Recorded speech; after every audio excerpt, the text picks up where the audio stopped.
This episode features patients discussing details about their cancer treatments and may include graphic descriptions of medical experiences.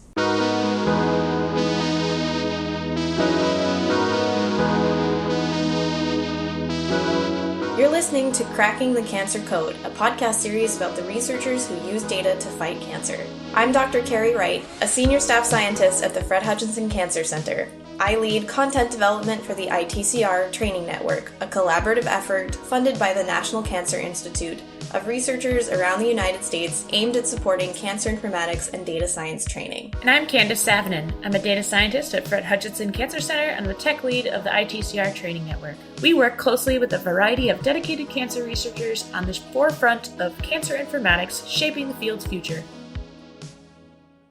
When you work in informatics, you spend a lot of time thinking about data. But sometimes, amongst all this data cleaning and data calculation and minutia, you can forget about the people who this data represents, the people behind the data, behind the spreadsheet. By necessity, data sets reduce patient experiences into numbers, categories, and sometimes simple yes-no answers. So, Carrie, why is it necessary that data sets reduce the patient experience down like this? Well, ultimately, we're often doing statistical analyses, and we have to have something that we can put into a mathematical model. And so we need numbers to do that. Yeah, and certainly, if you remember way back earlier in our series, we talked a bit to David Anauer about how clinical notes and more complicated forms of data also can get incorporated. But today we're going to talk about how even amongst all of this data we have collected, we spent time talking to 3 cancer survivors. And even amongst all that data, there's still a lived experience that is not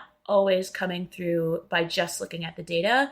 And we think it's important to kind of recenter our discussion about cancer research by talking to patients and survivors of cancer. Right, because ultimately what we're trying to do is help people have a better experience getting treatment and hopefully surviving cancer and thriving afterwards, if possible. So, Candace, you used to work in a pathologist's office. I was wondering if you could talk about some of the sorts of data that you would record. Yeah, actually, one of my first research jobs, I was working where I would collect brain samples from individuals who had deceased within the last 24 or 48 hours. And when you go to collect brain samples from these individuals, I just remember having a very specific experience of being like, I want to respect this person's life and like kind of everything that they went through. And I just thought it was like so kind of impactful to be like holding their brain in my hands because, you know, each of us as we're going through our lives is thinking all of these thoughts. And then you kind of have that in a physical experience that then is translated into a data one. So Candace, how did you decide whether you would code something as a category of yes or no, or maybe even recode something into a numeric value? Right. So this was actually drug addiction research. We wanted to know how the physiology of the brain changes.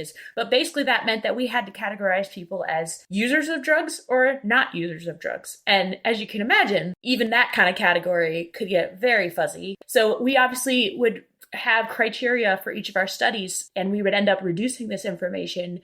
But even then, you know, you'd be like, well, the toxicology report can only show in the last 48 hours. So the point is that there is so much that happens in our lives. Yeah, we have to kind of reduce and categorize, and that can feel a little bit cold. I think it's really easy to lose our humanness sometimes we're in research, but at the end of the day, the goal here is to help humans and to mitigate the awful journey that is cancer. I think, like I said, just recentering this is for these people is just so critical and important. So the reason that we really need to do this is because even though there's all of these nuances and differences across different personal experiences, we're trying to find overall patterns that we can use to learn something that might help us in terms of preventing cancer or helping people have better treatment. We need to come up with limited sets of information to try to fit into that mathematical model. But the actual lived experiences of individuals is just so much more than what the numbers can say. So for this episode, we wanted to talk about the stories behind the common data points that we use for cancer informatics. In most biomedical studies, the first bits of information researchers collect are basic facts about each patient. They can include demographic information like age, where someone lives, what they do for a living, if they smoke, and other background details. Researchers are interested in these details so they can get an idea of what types of characteristics can be used to describe the patient population as a whole. The hope is that these details can help researchers identify risk factors. Again, we've talked about risk factors before, but there's something that is associated with a person's likelihood of getting cancer. So it doesn't mean that it causes cancer, but it just means that if this risk factor is existing, the person's chances of getting cancer are more high. One demographic detail cancer researchers are particularly interested in is age. The risk of developing almost all types of cancer increases as a person gets older, making age by far the biggest risk factor. Among the 10 most common types of cancer, according to one source that we found, the average age at diagnosis is 67 years old. Because of this, most of our research about cancer has been done using patients near this age. People who develop cancers at unusually young ages are considered early onset. This label can be a bit disorienting for patients. Jo Kenney told us what being an early onset cancer patient meant for her diagnosis and treatment.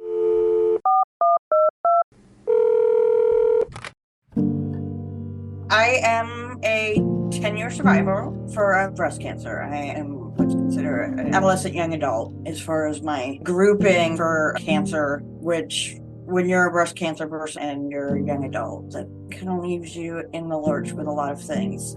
But I had just turned 40 when I noticed that I had a nipple inversion, and I kind of just ignored that. I was like, that's just kind of weird, but like, whatever.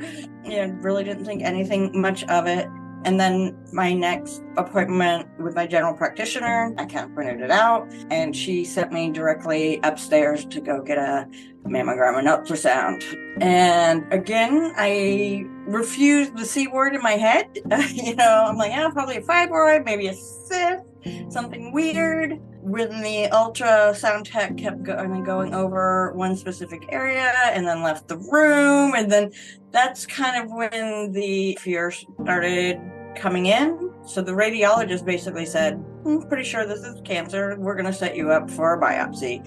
But we're full. We don't have any place to put you right now. So go home and we'll call you. So that was a fun drive home, trying not to fall apart and then not wanting to call anybody because I wanted to wait for that phone call because I didn't know what to tell anybody. So I finally did get a call. They were able to kind of get me in later that week for that biopsy. At which point I did call my parents, who at the time I was living in San Antonio, Texas. They were in Austin. It was about an hour and a half drive.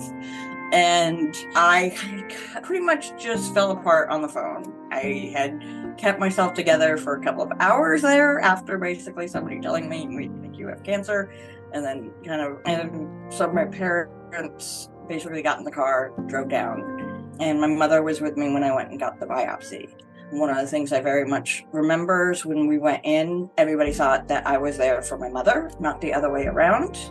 And that was kind of one of the first aha moments for me that this might be a little interesting. And we decided as a team to do chemo first before the surgery. And one of the reasons was that with my DXM age and everything, basically my oncologist said, we don't have a set treatment plan for people like you. Your age group he's like, we're just going to have to kind of make it up. So we're not even sure the chemo is going to work. So I'm like, what does that mean? So set up for 8 rounds of chemo, and the decision was if it didn't look like it was doing anything, that we would just stop the chemo and go straight to surgery. But I wanted to know if the chemo was working, and if we did surgery first, then it just seemed really weird. So after 8 rounds of chemo, then went and had scans, and the scans showed me clear. Yay. Went into surgery. discovered I still had active breast cancer in my breast and in my lymph nodes. At which time I was very thankful that I had decided to go ahead and have the bilateral mastectomy, even though there are a lot of people who would argue against it. Because as far as the data is concerned, you're not likely to have a recurrence in the other breast. But you're telling me that you didn't see my active cancer in my breast. My breasts are dense. I'm only 41 years old at this time. And you're telling me would have to live a whole life with all this anxiety. So at this time, I was very glad, despite the fact that I didn't know when I made that choice, that the chemo had not actually, it had shrunk the tumor by about half. But having had active cancer in the lymph node still, it was not quite what I was hoping to wake up to. Just put it that way. For many cancer patients, treatment involves chemotherapy or radiation, sometimes both. Both of these treatments can cause horrible side effects. For example, a person getting chemotherapy might experience extreme nausea in the days after their treatment. Their medical record might mention nausea and go into detail about whether certain foods triggered it, how long it lasted, and how severe it was. In a data set, the side effect of nausea might be reduced down even further to just a yes or no to nausea. So here we can see an example where details about the severity of nausea are lost if we are simply reducing the data down to the presence or absence of nausea symptoms. We can think about this. In my mind, a lot of this data reduction or choosing kind of what we need to focus on is a lot like focusing. You know, if you've been to the eye doctor and you're zooming in or zooming out and just trying to get things into clarity, right? Because that is what kind of research is about, is trying to figure out what is the greater, bigger picture here. And sometimes that means you need to zoom in on details, and sometimes that means you need to zoom out on details. But usually you can't necessarily hold both at the same time. We have to almost make these kinds of decisions in order to try to get clarity. So while we might want to collect all the possible data that we could on an individual, that's burdensome for research participants and patients, and we don't necessarily want to do that for people. And also, usually we're focused on a particular hypothesis of what we're trying to figure out. We have an idea that maybe something is related to cancer risk, and we're investigating that, for instance. And then we're not necessarily going to collect a bunch of additional data about something else. Being targeted is really important for not only the researchers and the research, but also the participants of the research. Thanks to years of collecting data, doctors know what side effects a patient is likely to experience based on their diagnosis and physical characteristics. But this is also variable depending on what kind of cancer and their demographics. So again, all of this is kind of the best guess sometimes of what a doctor might know and what we might guess would happen. And this means that patients can sometimes take precautions to try to limit these side effects if they know that this is likely to happen. Christina Sisti explained the emotional toll these side effects had on both her and her husband.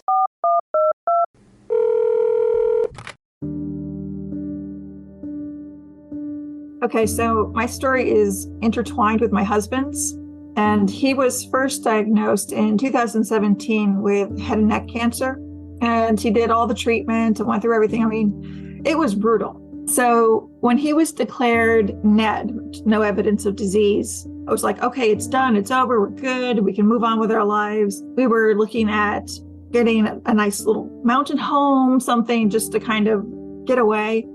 And then I was diagnosed with breast cancer. And that's such a hard thing, by the way, because we had just gone through this and we thought we're in the clear and it's great. And then I have to go and say, so guess what? It's not over. Mine was stage 3, grade 3. It's hard when you realize you're going to lose everything.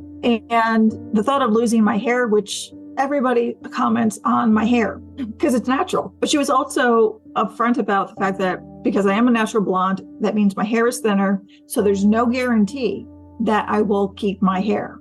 She was right. I lost like a huge chunk of hair where you could see my scalp, but it was growing in as it was falling out. It was weird. And the worst moment for me was the first time I sat in that chair and I had my cold cap on and I'm trying to be all cheery and happy. And I look over at my husband and he has one tear coming down his cheek. And I was just like, okay, like how do you process that? Realizing here's a guy who doesn't cry and he's crying. Sometimes a patient's cancer doesn't respond to the treatments like surgery, chemotherapy, radiation, immunotherapy in the way that an oncologist might hope. In these cases, the patients might be enrolled in an experimental clinical trial. For patients who join these trials, their data will note whether they were assigned to either the experimental or control track. Patients are randomly assigned to either receive a new treatment that's being tested, called the experimental track, or the current standard of care, called the control track. The goal is to determine whether the experimental treatment results in a better outcome and survival than the current standard of care. Grace Waller talked to us about participating in one of these trials as a part of her treatment. We mentioned age as the biggest risk factor, which is why childhood cancer diagnoses in particular can feel so shocking.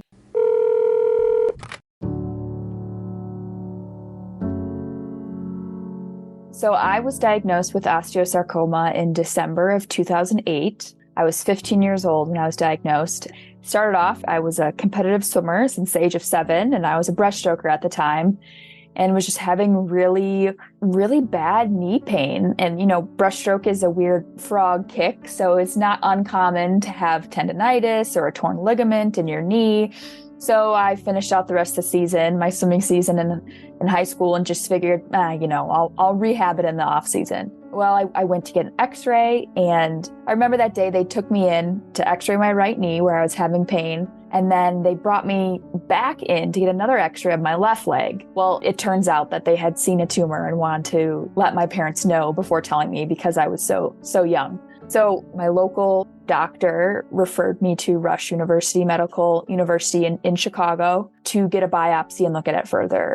And they said it could be a couple of different things. It could be malignant, benign, or it could be an infection. So we were obviously, as anyone would be, hoping for an infection so we could clean it up pretty easily. But unfortunately, it turned out to be osteosarcoma. So I got a biopsy. They found out pretty quickly. And then I started chemo really shortly after in the new year of 2009. So I started off with 6 rounds of chemotherapy, and each round of treatment was inpatient, about 7 to 10 days on average inpatient while I was getting infusions. So after those first 6 rounds, they did the reconstructive surgery of my right knee and femur. So I have a total knee replacement and then 6 inches of my femur and then about an inch or 2 into my shin to clean out the tumor, all surrounding margins, and to replace the bone. It's biomet compress is what it's made out of. So it's a big old titanium leg. So after that, they tested the tumor to see how effective the chemo was against the tumor. And it sounds good, but it was only 80% dead, which I thought was a great thing, but I guess it wasn't in the cancer world. So because it was only 80% dead, I was randomized into what they called at the time an experimental track. So I had the opportunity to participate in the experimental track to get new chemo drugs to see how well your body would respond to them. It was more for the long-term effects. So because it was an experimental track, it was much longer because they introduced new chemo drugs into the regimen. So it ended up being 14 more rounds of chemo. So on the positive side, they threw everything in the kitchen sink at me to kill off whatever cancer cells were still remaining. So that was a positive. And, I'm over 10 years cancer-free now. So it's definitely been effective. And that experimental track is now part of the standard of care for treatment for osteosarcoma. So yes, it was, difficult in the moment to know that I had to do 14 more rounds after coming off of 6 pretty grueling treatments. But I do know that it has been effective, and it's been good to know that that's what is the standard now. In some ways, childhood cancers almost feel particularly cruel because no one really expects that that's going to happen to either their child or them. If they are a child, sometimes I don't know that they can always comprehend the trauma of it. And so just all that to say that risk factors are so multidimensional. And it was really impactful to hear about Grace's particular experience with cancer. Grace's experimental treatment was considered successful. In the dataset, this is probably coded as a number that stands for recovery. But because Grace was one of the first people to receive this treatment, no one really knew how long her recovery might take or how well it would last. I'll start with what surprised me physically throughout the process. I was not prepared for how long it would take me to fully recover in terms of being back to walking at a normal speed. Like I mentioned before, because the chemo was doing its job and stopping growth, it was also stopping that bone growth around my device. So, fun fact, my device was actually one of the first ones in Chicago that was put in. So they didn't have too much research on the device to know what the recovery process was like, how long it will last even. What's unique about mine is that it's drilled into the bone and screwed in, whereas other ones that have osteosarcoma was glued in. So the recovery process when it's glued in is a lot faster because it's not dependent on bone growth. So we were all a little bit hesitant on how long it would take, but as soon as I stopped chemo, the bone growth started back up and then it solidified and I was able to be more weight bearing and, work through rehab. And being a competitive swimmer, swimming was, the best thing that you can possibly do when you're going through any type of rehab. So that totally helped the non-weight bearing activity, but also strengthening that muscle back up. And yeah, that helped a lot. In terms of the mental side of my recovery, because I had to disconnect from, kind of what was happening and really focus on the here and now, I didn't really process things until years after. I didn't really let myself because I had very rigid goals in mind. I wanted to get back to competitive swimming. I wanted to swim in college. And then once I achieved that, it was, okay, now I need to compete in college. Now I need to go to college. Now I need to graduate from college. And then once that's done, and then once my swimming career came to an end after I graduated college, it was like, and now what? I know I've talked to other college athletes in the past about an identity crisis once your sport has concluded. So I had that to deal with mentally, but then also, oh my gosh, what did I go through? And how has my life been affected because of this pretty traumatic thing that I went through as a kid? And so it's taken a while to continue to go through and process everything. The goal for most patients is to be declared cancer-free. When this happens, their medical record will state that they're in remission. Sometimes this is coded as NED or NED or no evidence of disease. In the data sets, sometimes this means that the story for this person is no longer recorded after they're declared NED, or no evidence of disease. However, for these patients, being declared NED necessarily mean that their cancer recovery is over. Jo explained how her cancer diagnosis is still part of her life, even 10 years after being declared disease-free. One of the things that they don't really talk to you about when you're first diagnosed or even when you're going through treatment is this, this is going to be a part of your life for the rest of your life. You think, I'm going to finish chemo, I'm going to have surgery, I'm going to be done, I'm out of here. And then they tell you, by the way, you need to come back, every 3 months or 6 months or whatever. You possibly need to be on medication for the next 10 years, 5 to 10 years. You may have these side effects that are long-lasting, whether they're hair loss or neuropathy, and they just don't do a very good job. Again, these are all generalizations. I'm sure there's some out there who do a very good job at kind of explaining that this is a long term. And then here's your chance of recurrence. Because I've met people who, after their breast cancer, they're like, I'm done. I don't ever have to think about it again. And you're like, you always have a chance of recurrence. Even if it's low, there's always a chance of recurrence. You're like, why didn't your doctor tell you this? That to still, I don't have breast. That doesn't, no, it can still metastasize. Oh my God. Breast cancer metastasis happens. And so a lot of people are surprised to find that out, that they're never truly done. They're never truly, I don't ever use the word cure, because there is never a null chance, as long as I'm still alive, that I won't have to deal with cancer again. And all things being equal, there's never a null chance that anybody alive never has to deal with cancer. But the fear of recurrence or metastasis is always there. And then, I have friends who are much younger than me who have had some second recurrences that were metastatic. I think we're really bad at letting people know just because you had early stage breast cancer, that doesn't mean you can't have metastatic breast cancer later. And it's not that I want people to be fearful or anxious, but just to be aware, if you have that new thing, talk to somebody. Don't just ignore it. And I think that's one of the things is that, oh, this is going to be a part of my life forever. And I just need to figure out ways to deal with that. And part of that comes out in the advocacy. 10 years. And in between that, I've had some scans and some numbers that look weird. I've had several biopsies. I had a liver biopsy. I had a biopsy of a lymph node near my heart. I had a lymph node removed from behind my diaphragm, which they had come back with like basically inconclusive, but we were all kind of going down that road that it was metastatic breast cancer, because what else would light up the MRI? It was not a calm 10 years. Because I was adopted, I had decided to get the extended genetic panel done, in which I found out that I had Lynch syndrome, which is a genetic mutation that is with colon cancer, gastrointestinal cancers, endometrial cancer, and several others. So I've also been getting colonoscopies and endoscopes for the last 10 years because, yes, that's where my genetic mutation actually lies. And then ended up getting a total hysterectomy because if you've ever had a biopsy on your uterine, you kind of decide one or two of those is plenty. And then, of course, the tamoxifen and everything can also increase your chances of ovarian cancer. And with ovarian cancer, there's no pre-screening. You either have it or you don't.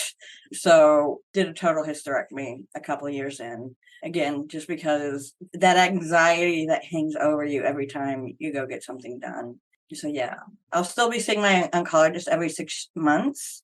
She's decided that as opposed to yearly, just because I've had a lot of weirdness happen and I have the Lynch and everything that she wants to keep in touch a little more often than maybe a normal, whatever that means. Everybody has their individual path. Overall, researchers summarized the number of people who recovered, the number of people who didn't, in a statistic called survival rate. This is the percentage of people with a particular cancer who are still alive for a certain period after they were diagnosed. We commonly report 1, 5, or 10 years survival rates for cancer. But Christina, rightly so, feels that this summary statistic doesn't really tell the full story of the lived experience of cancer survivors, cancer patients, and their loved ones. The fact that when Ron was first diagnosed with head and neck cancer, it was a rare, not really diagnosed cancer, so there wasn't a lot of research. When he was diagnosed as metastatic, his oncologist explained, well, we still don't really have the research. The money isn't there. But here's what we're going to do, because he had less than a 2% chance of surviving 12 months with his diagnosis. Through Moffitt and through clinical trials and always saying, hey, this is a novel approach. We're doing this. He lasted 26 months. To me, Ron wasn't a failure. It was a success because we had him for 26 months. And I know data-wise, it's a failure because he died.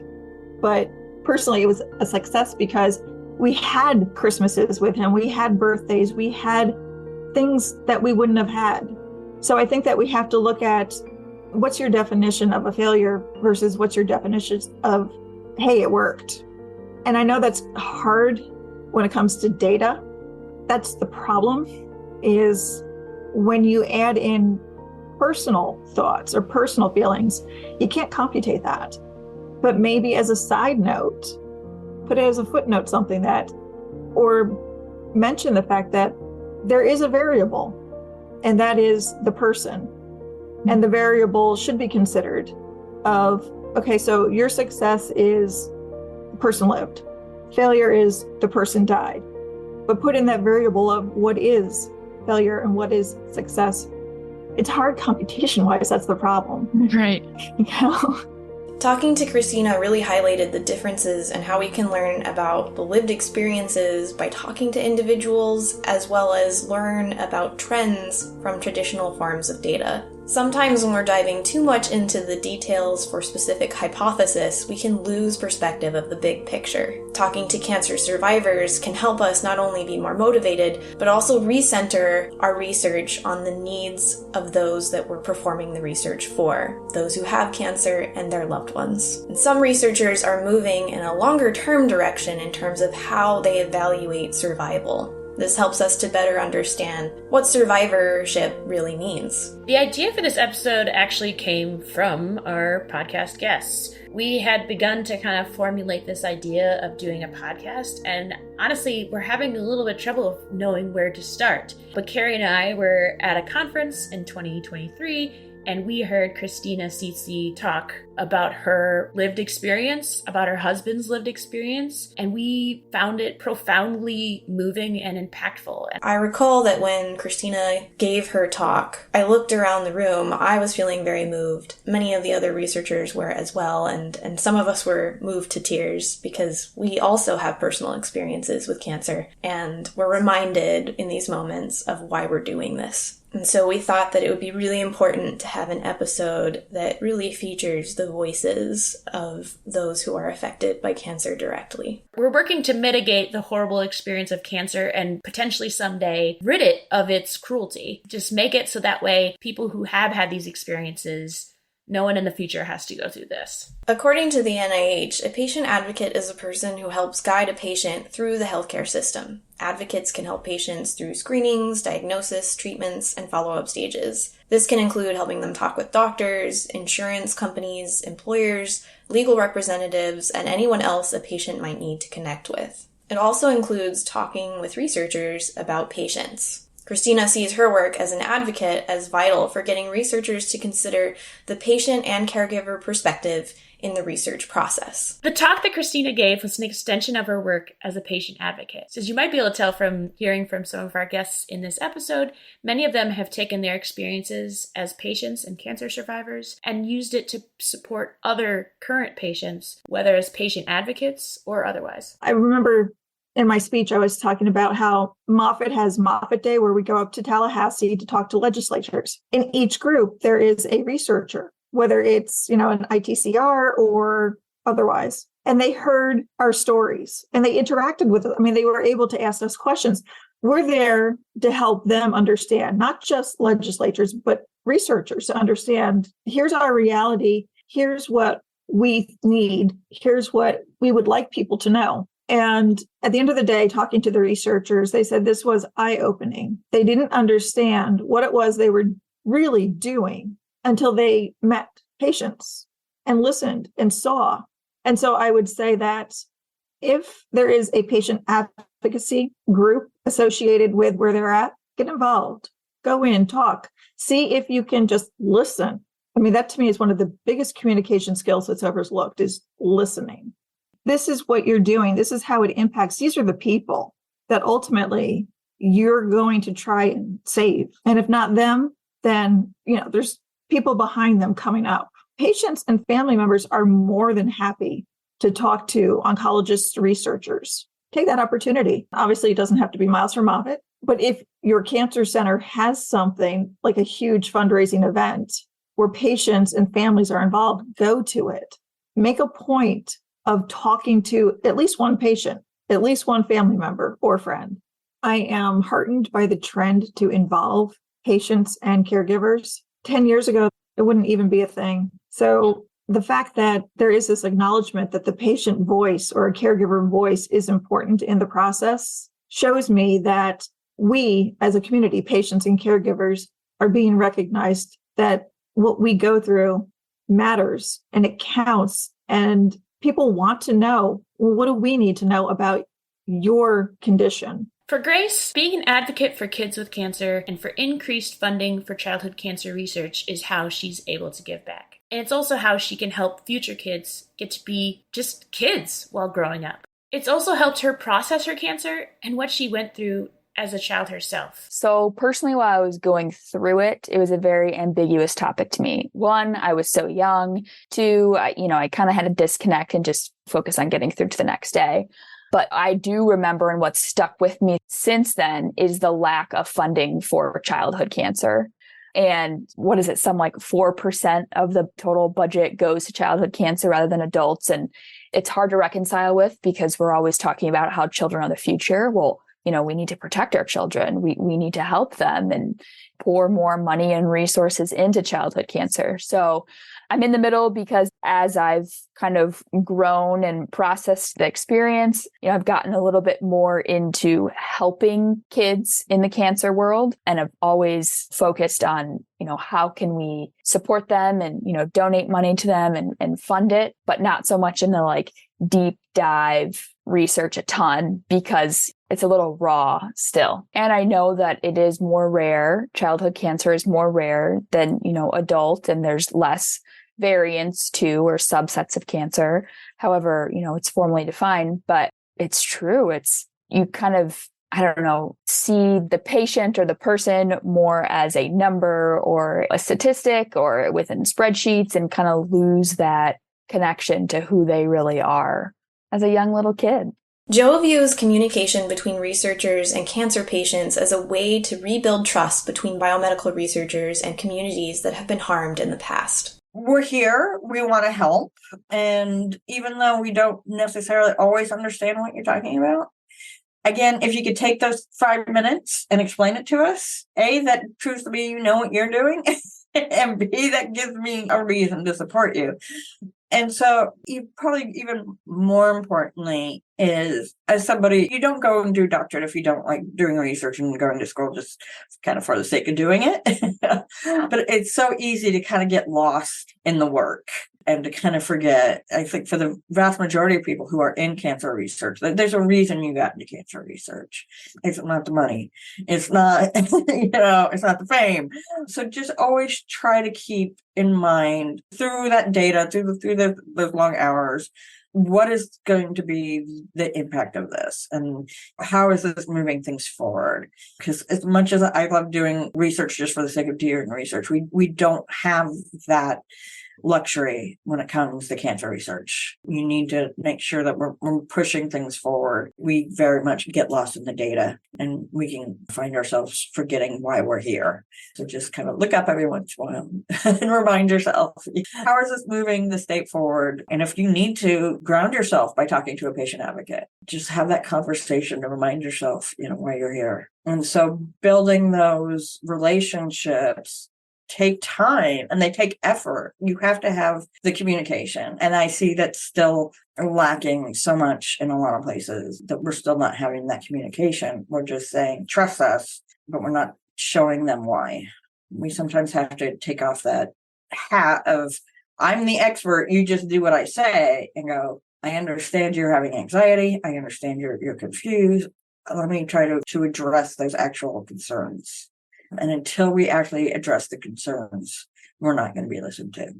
But at the same time, we have to make it so that those of us who are working for solutions and cures, we have that voice of reason and of not, but that we're not being patronizing. I think we've been so patronizing for so long. That's part of it.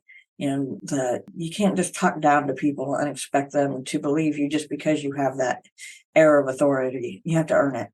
And I think we need to start earning it again. Jo Kenney raised a really compelling point about building and nurturing the relationship between research and the broader society. It's especially important nowadays when so many people deeply mistrust the medical community and many medical advances. In the next episode, we will discuss a very important topic called biomedical ethics, which has helped to shape policies to protect the well-being of people who are participating in research, especially in the context of sharing data. Thank you for listening to Cracking the Cancer Code. This podcast is sponsored by the National Cancer Institute through the Informatics Technology for Cancer Research Program. Grant number UE5CA254170. The views expressed in this podcast do not reflect those of our funders or employers. We want to thank Jo Kenney, Christina Sisti, and Grace Waller for sharing their experiences with us. It's no small feat to be so vulnerable and sharing these stories with us. It was a hard time in their life, and they continue to do this work to make sure that others are supported in these hard times. We just really appreciate that they opened up to us. This was some of the first podcast interviewing we had done, Carrie and I, and definitely blew me away at just thoughtfulness and the vulnerability